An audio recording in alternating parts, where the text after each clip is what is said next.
In der Sommschlacht ist er in einem Granattrichter gelegen, im März, der war voll Wasser.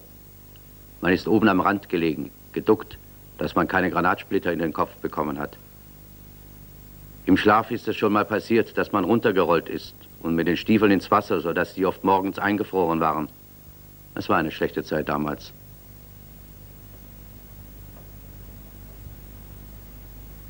Und von damals her hat er schon immer was gespürt in den Beinen. Nicht so schlimm wie jetzt natürlich. Den Stock braucht er erst seit 1,5 Jahren.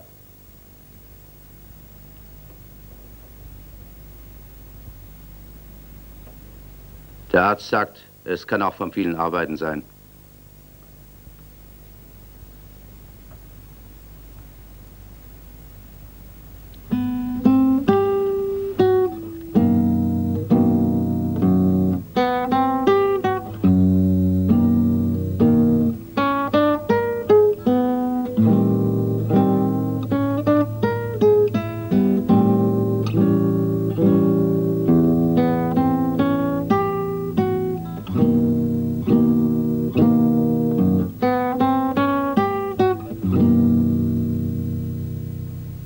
Man sagt bei uns, geschafft muss werden.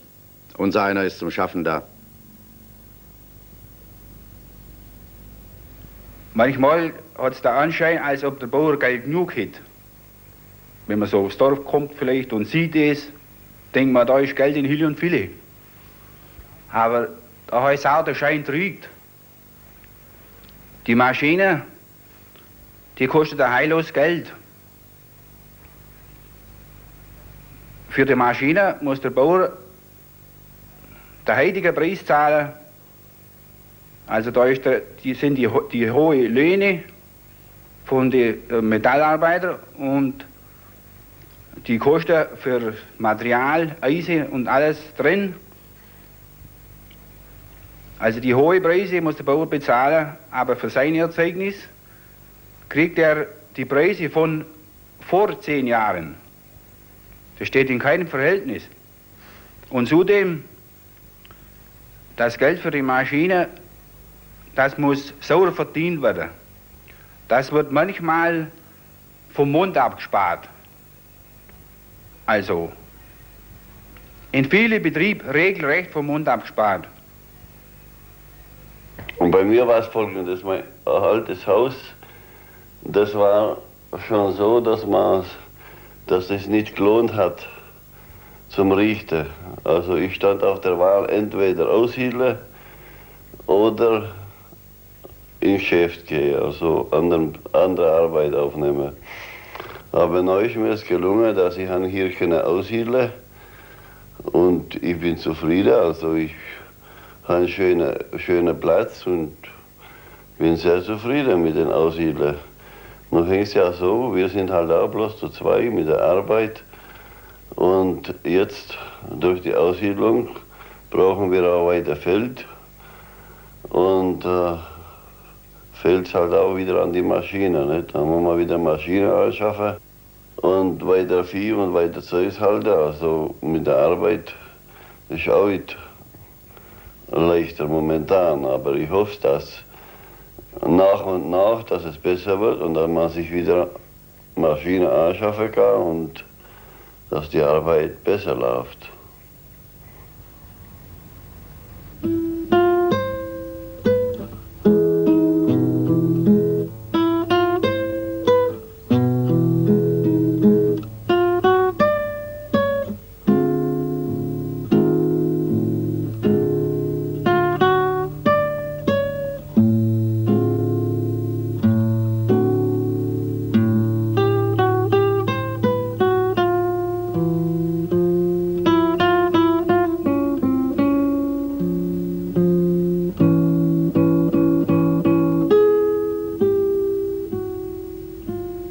Im Jahr 1952 wurde ein neuerbautes Betriebsgebäude der Molkerei in Betrieb genommen, welches nach neuzeitlichen Gesichtspunkten erstellt mit modernen Maschinen ausgestattet wurde. Die tägliche Milchanlieferung ist zurzeit nach dem jährlichen Durchschnitt 2282 Kilogramm. Im Jahr 1955 waren es 1489 Kilogramm. Ein Zeichen der Leistungssteigerung bei abnehmender Milchanlieferzahl.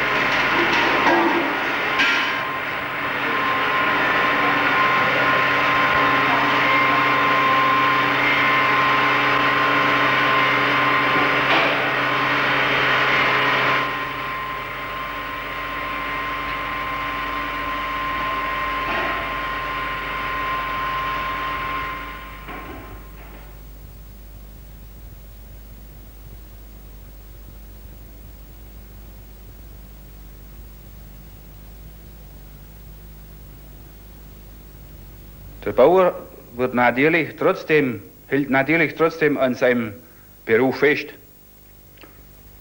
Der angestammte Bauer, der gibt das nicht so leicht auf. Man ist halt sein freier Herr, da pfeift niemand, da schelt's auch nicht. Und das ist das Schöne.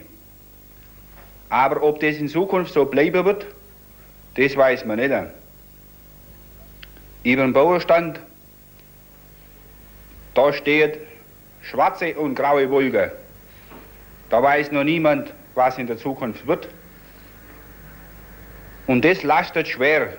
Pendler 55, Einpendler 15.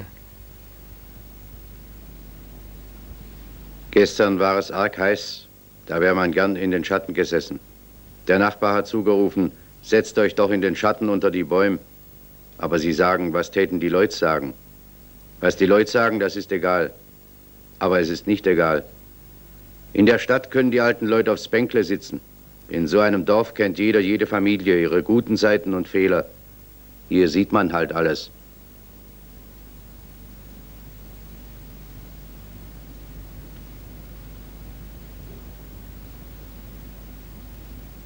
Zurzeit wird ein Feuerlöschwasserbehälter an einem etwa in der Mitte des Dorfes liegenden Platz gebaut.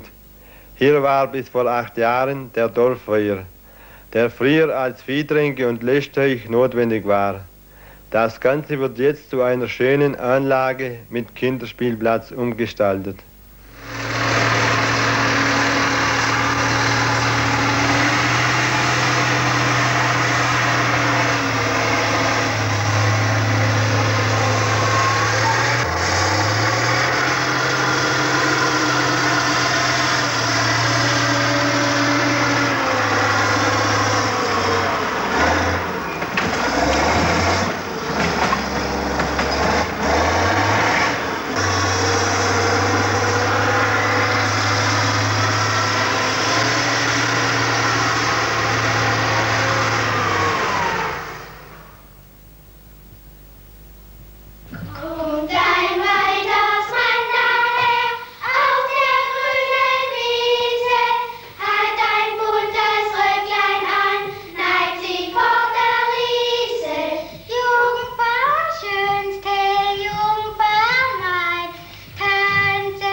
Unser Schulhaus umfasst neben Schule und Lehrerdienstwohnung auch das Rathaus, das zurzeit umgebaut wird. Die evangelische Volksschule Oeden-Wallstätten ist eine zweiklassige Landschule. Schuljahr 1 bis 4 ist zur Unterklasse, 5 bis 8 zur Oberklasse zusammengefasst. Der Lehrer hat in vielen Unterrichtsstunden 2 und mehr Abteilungen gleichzeitig zu unterrichten. Vom Schüler wird dabei viel selbstständiges Arbeiten gefordert, ein pädagogischer Vorteil. Leistungsmäßig ist eine Konkurrenz mit ausgebauten 8-klassigen Schulen nur bei erheblicher Mehrarbeit von Lehrern und Schülern möglich. Vorteilhaft ist es, die Kinder 4 Jahre lang ohne Klassenwechsel führen zu können. Der Lehrer lernt seine Zöglinge dabei recht gut kennen. Während ein Teil entlassen und ein neues Schuljahr aufgenommen wird, bleibt die Klasse als solche mit ihren Traditionen und ihrem pädagogischen Klima erhalten.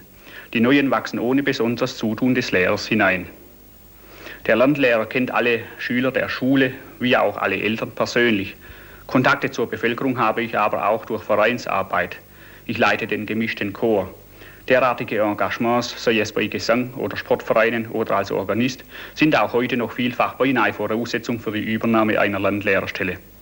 Dass aber ein breiter Wirkungskreis die Arbeit nicht nur vermehrt, sondern in vieler Hinsicht auch erleichtert, gehört zu meinen guten Erfahrungen. Bezüglich der Herkunft der Schüler haben wir noch eine echte Landschule. Die Mehrzahl der Kinder, zurzeit 53%, stammen aus bäuerlichen Familien. Und diese Struktur wird sich wahrscheinlich nur sehr langsam verändern. Der bäuerliche Schüler muss in seiner Freizeit häufig und teils sogar angestrengt in der Landwirtschaft mitarbeiten. Er hat zum Beispiel auch im Sommer teilweise keine Ferien, denn unsere Ferienordnung will ja, dass die Landschule dann Urlaub gibt, wenn die Kinder für die Erntearbeiten benötigt werden. Sie gehen verhältnismäßig gerne zur Schule, weil sie hier kindgemäßer arbeiten und spielen dürfen. Dass unter strenger landwirtschaftlicher Beanspruchung aber auch gelegentlich das schulische Weiterkommen leidet, darf nicht verschwiegen werden. Die Eltern, die der Schule durchweg sehr wohlwollend gegenüberstehen, übersehen oft diesen Tatbestand. Schwer fällt mir Aufsatz, dass gut begabte Kinder, die später den elterlichen Hof nicht übernehmen können, doch häufig keinen anderen Beruf erlernen dürfen, weil der Familienbetrieb sie als Arbeitskraft erfordert. Begabungsreserven sind hier noch vorhanden, die aber nur erschlossen werden können, wenn das ländliche Schulwesen wirklich umgestaltet und wenn die Landwirtschaft in die Lage versetzt wird, auf Kinderarbeit zu verzichten. Die Schule selbst besitzt außer 2 Klassenzimmern keinerlei Nebenräume, nicht einmal ein Lehrmittelzimmer. Wollen wir bei schlechtem Wetter turnen, so muss ein Klassenzimmer rasch ausgeräumt und danach wieder möbliert werden. Das Schulhaus liegt an der Hauptstraße des Dorfes, wie das früheren Idealvorstellungen entsprach. Inzwischen ist aber die Zeit der vielgerühmten ländlichen Stille zu Ende gegangen. Und wir können auch an heißesten Sommertagen während des Unterrichts kein Fenster offen halten. Obgleich wir dank der schulfreundlichen Einstellung der Gemeinde mit Lehrmitteln verhältnismäßig gut ausgerüstet sind, muss doch an einen Neubau gedacht werden. Mit unseren Nachbargemeinden zusammen steht eine ausgebaute ländliche Zentralschule in Aussicht, die erste dieser Art im Kreis Münsingen. Ein Schritt vorwärts zum Wohle der Landbevölkerung.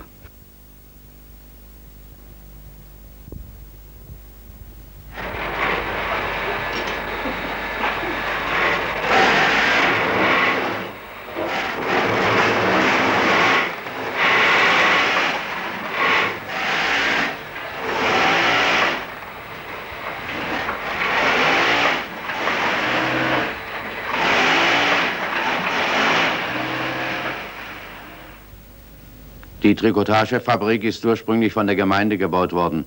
Später hat sie dann der Herr Stotz gekauft und erweitert. Heute machen die Radio- und Fernsehhüllen zum Verpacken. Da arbeiten auch viele Mädchen, die ihre Aussteuer verdienen wollen. Die können sich ganz schön was anschaffen von dem Geld. Wenn es schlimm wird, bei der Kartoffelernte zum Beispiel, bleiben sie zu Hause und helfen.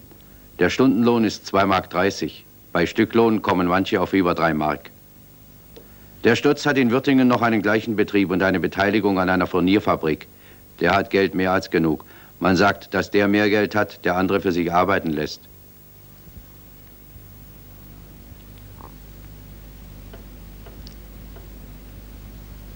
Sie heißt Irene Rauscher und ist 24 Jahre alt. Sie arbeitet schon 6 Jahre beim Stotz.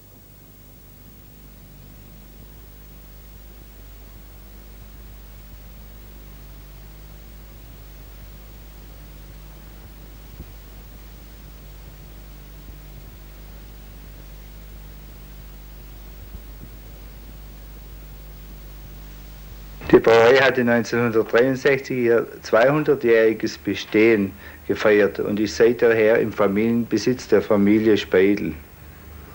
1958 wurde das Sutthaus neu umgebaut und 1963 im Jubiläumsjahr eine neue Flaschenfüllerei eingerichtet mit einer Leistung von 4.000 bis 6.000 Flaschen pro Stunde.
heißt Alfred Rauscher, ist 38 Jahre und hat einen Stundenlohn von 3,50 Mark. Er ist ledig und wohnt bei seinem Bruder, der eine Landwirtschaft umtreibt. Manchmal hilft er auch damit.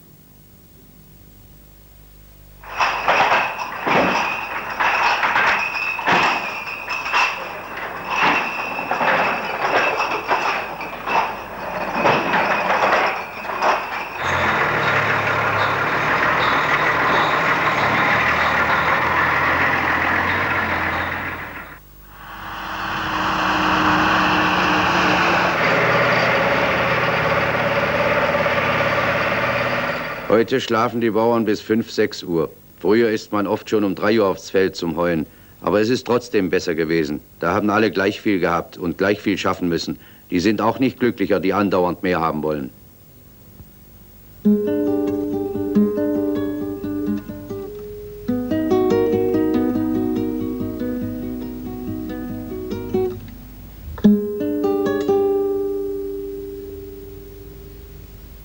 Am 8. Juli kam ich zur Diphtherie-Schutzimpfung nach Oedenwaldstätten.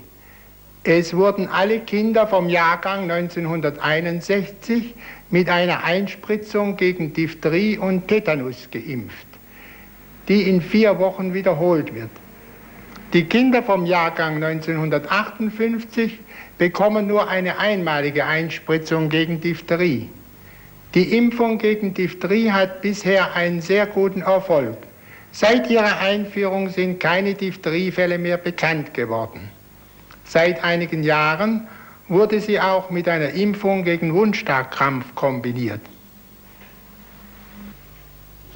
Das Gemeindebackhaus hat man, seit man denken kann.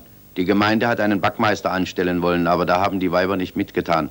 Um 8 Uhr morgens wird ausgelost, wann man drankommt und an welchem Ofen. In der Nachbargemeinde hat man das Backhaus neu gebaut und mit elektrischen Öfen, aber die meisten sagen, das Brot vom Holzbackofen schmeckt besser.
Das Gemeindewaschhaus hat man erst seit ein paar Jahren.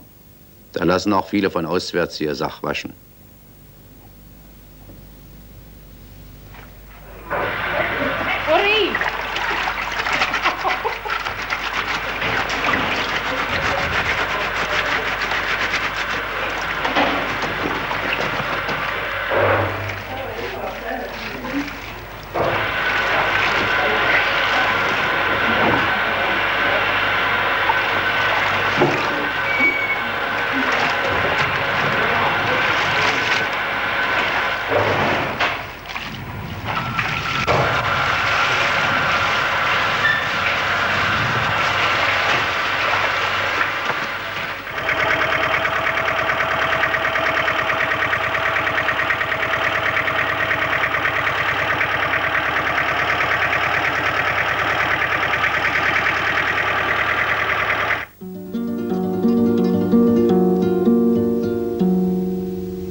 bin 57 aus der Gefangenschaft aus Ägypten zurückgekommen.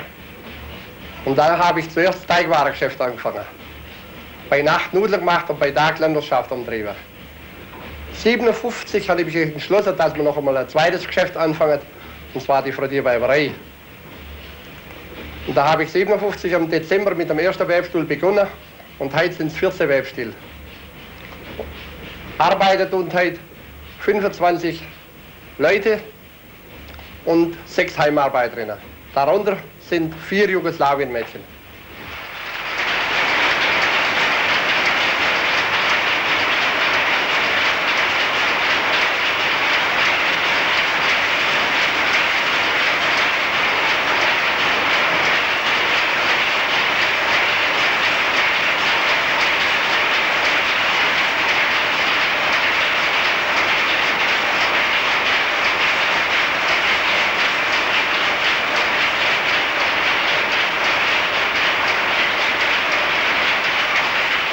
Das ist Mara Jakovlewitsch aus Osijek. Die ist seit letztem Dezember in Deutschland und verdient in der Stunde 2,50 Mark.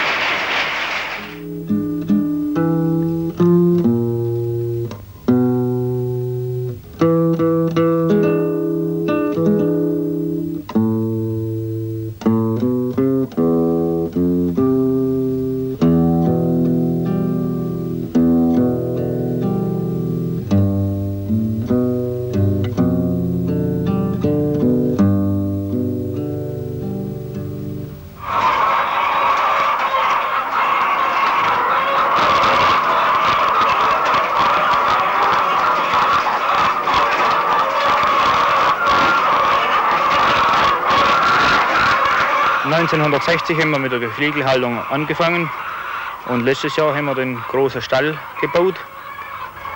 Der Grund dafür ist, weil die Landwirtschaft reicht allein nicht aus und da wollten wir so auf die Hühnerhaltung uns spezialisieren.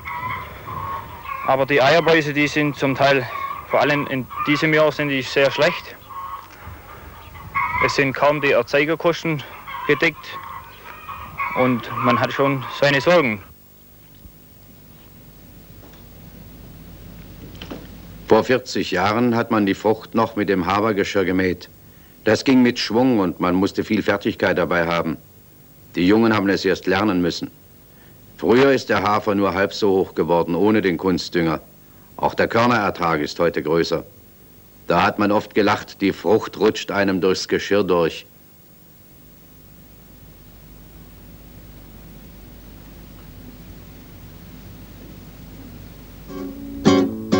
Nach dem Zusammenbruch des Krieges sind einige Männer wieder hergekommen und haben den Sportverein wieder gegründet. 1952 haben wir auch wieder eine Schützenabteilung dazu gegliedert. Wir sind rund 70 Mitglieder und von dieser Mitgliederzahl werden etwa 30 Jugendliche sein. Leider ist es aber so mit den Jugendlichen heute, dass man sie nicht mehr so zum Schießen heranbringen kann. Vielleicht aus Gründen, die wir Älteren nicht mehr verstehen, aber die Jugend hat heute den Drang nach auswärts. Aber wir haben auch feststellen können, durch eine Führung der älteren Mitglieder, dass dann die Jugend auch bereit ist, mitzumachen.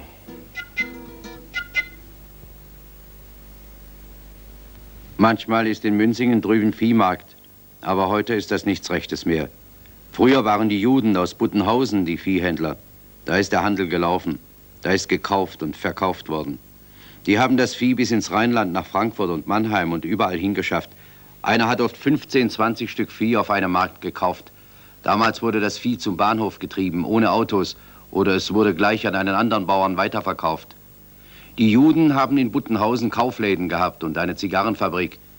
Da waren auch ganz arme Kerle, die sich von ihren Glaubensgenossen haben unterstützen lassen müssen.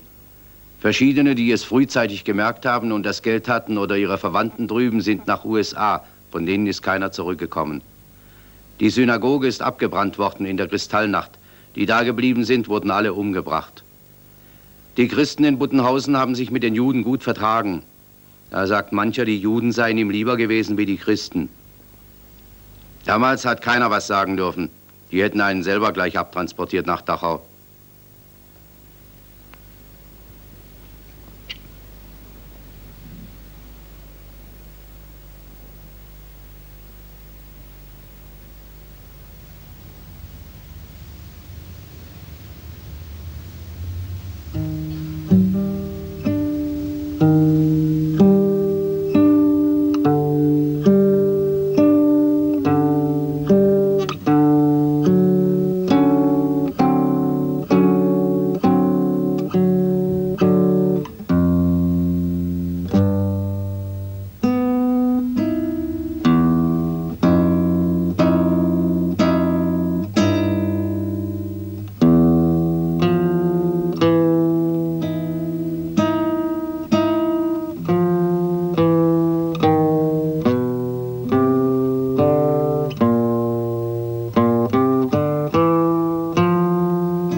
Kehren tut man nur am Samstag, damit es am Sonntag sauber aussieht.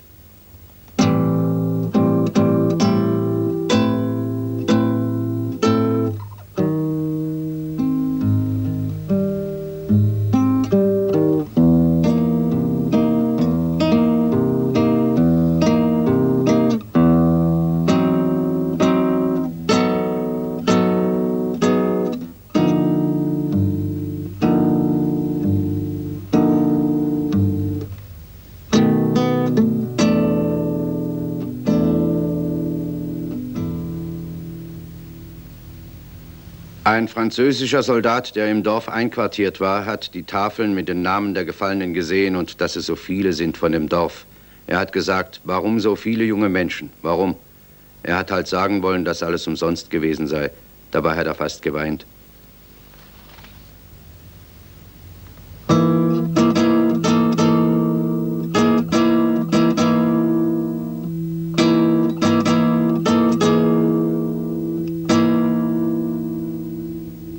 Sie hatten einen Spieß, der war ein 150-prozentiger.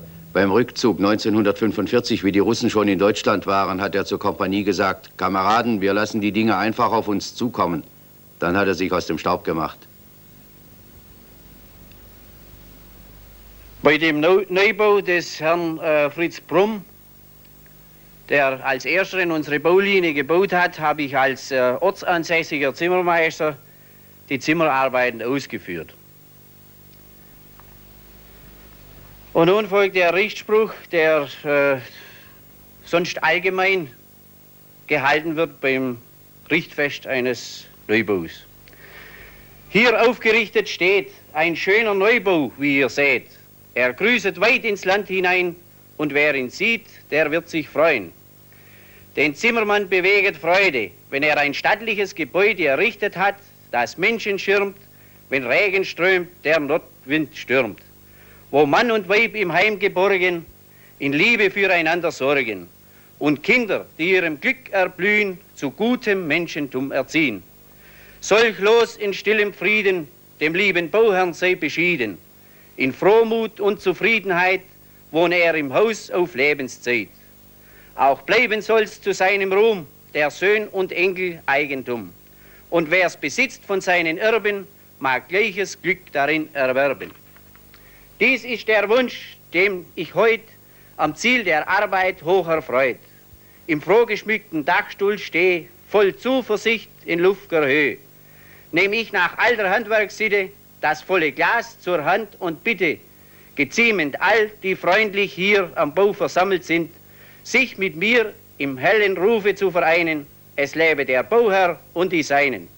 Hoch, hoch, hoch!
Die Kirche hat allmählich arg baufällig ausgesehen. Die ist schon 700 Jahre alt, jetzt ist sie renoviert.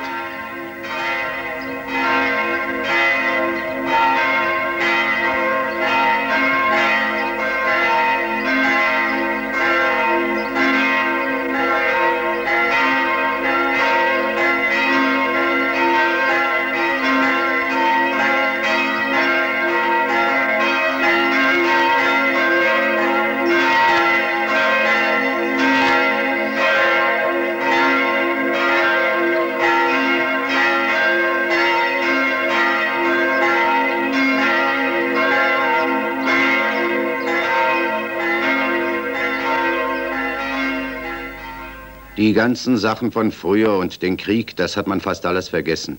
Es ist immer was Neues gekommen. Was hinter einem ist, ist gemäht.